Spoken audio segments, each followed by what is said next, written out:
仲喺香港在囚嘅手足，希望佢哋早快出嚟，可以重獲自由。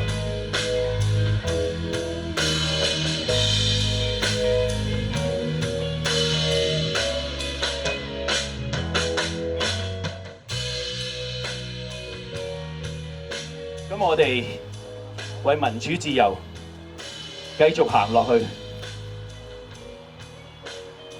我哋更加係幫緊坐緊監失去咗自由嘅，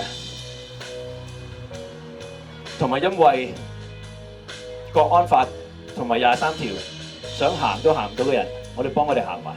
我希望每一位加拿大人都努力落去捍衛我哋加拿大嘅民主。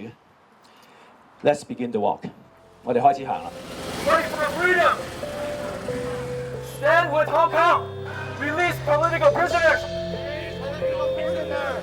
香港人！香港人！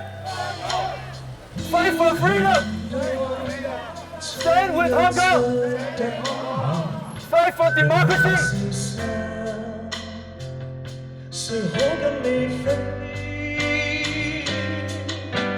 逐漸抹去自由，逐漸路上永不休。或者用聲音可以做，願你分憂離多消耗，後會否也識得發了控訴。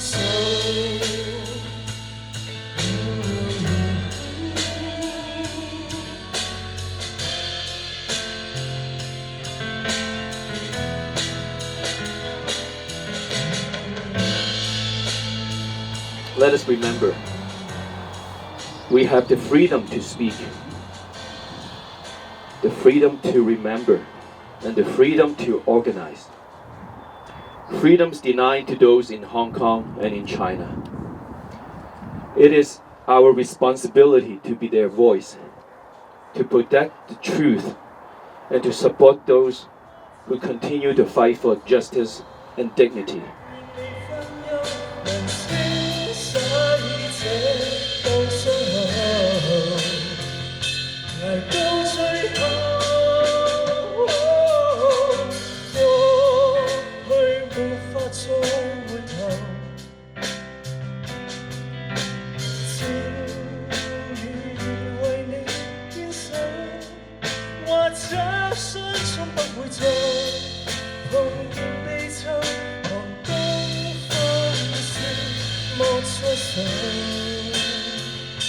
怕是剛好，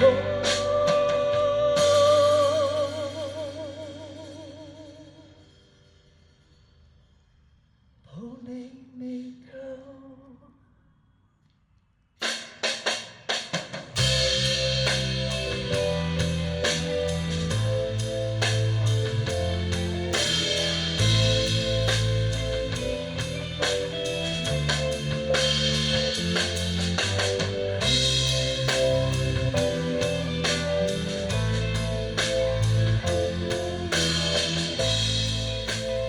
我哋過去幾十年嚟所進行嘅一啲發表言論、表達我哋嘅意見、表達我哋對死難者嘅關心，點解唔可以呢？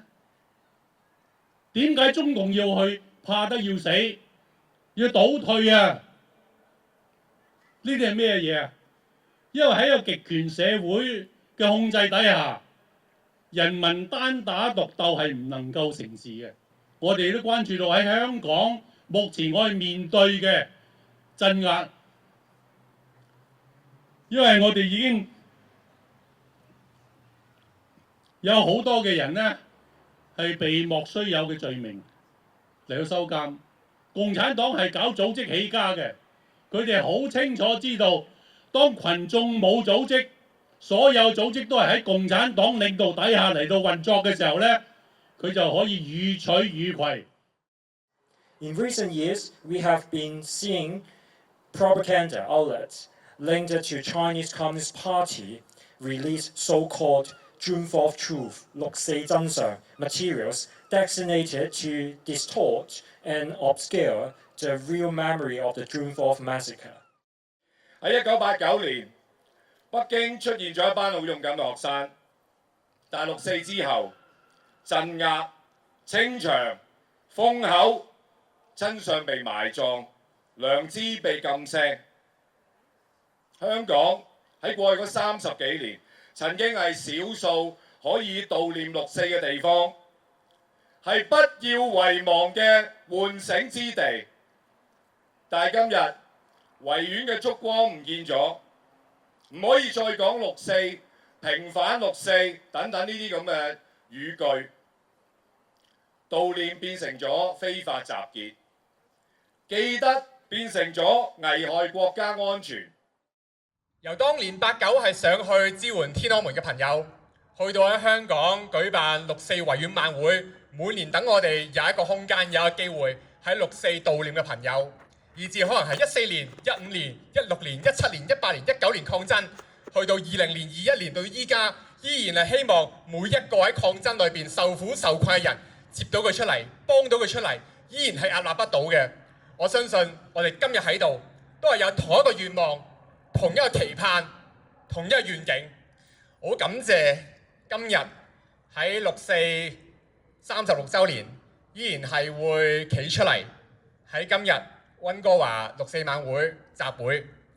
我哋會喺全球喺40幾個唔同嘅城市，同唔同嘅香港人，依然係企喺度去話翻俾我哋喺香港被禁聲各個唔同嘅同道志士、同道中人聽，我哋係唔會放棄嘅，我哋係會繼續嘅，我哋依然係會相信，我哋如果依然係今日企出嚟，聽日依然係繼續做我哋需要做多嘢嘅話，我哋每一個人都會喺呢場運動裏邊成為未來出現變化嘅希望。所以希望大家今日以至未來都繼續唔好放棄。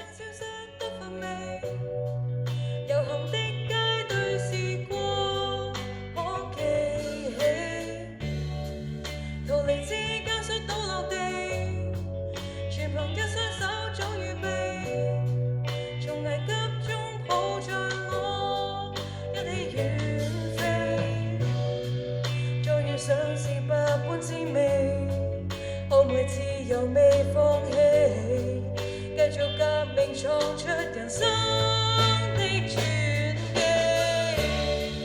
我已決定愛死你，眼淚停留為你，誰筋疲枯萎過卻不死，挫敗過亦要爭氣，正如無人及你。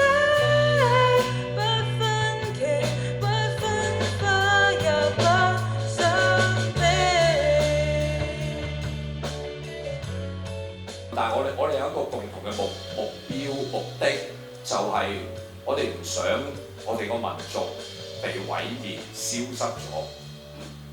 我哋好想繼續有香港人呢樣嘢。希望各位香港人，我哋經歷咗咁多嘢嚟到今時今日，我哋可以有唔同嘅意見，但係2019年俾到我哋嘅教訓係唔係我哋要堅持，我哋要記得，我哋作為香港人要和而不同咧？我覺得呢個係非常非常之重要嘅嘢。離散咗之後，對大家都係好困難嘅，要適應，要重聚，要凝聚我哋自己力量。而我哋可以即係求同存異，揾到出路。咁我覺得其實係更加同樣非常之緊要、好 critical 嘅一個地方嚟，令到我哋可以繼續向嗰個未知嘅前路係向前行。然之後希望見到我哋可以大家翻到香港，可以喺維園舉到嘅燭光，可以追悼到晚會。可以懷念到你話3個月前，你話被坦克剪低，以至就係你喺中國上邊，咁你可能都可以做到燭光。再遇上是百般滋味，後未自由未放棄。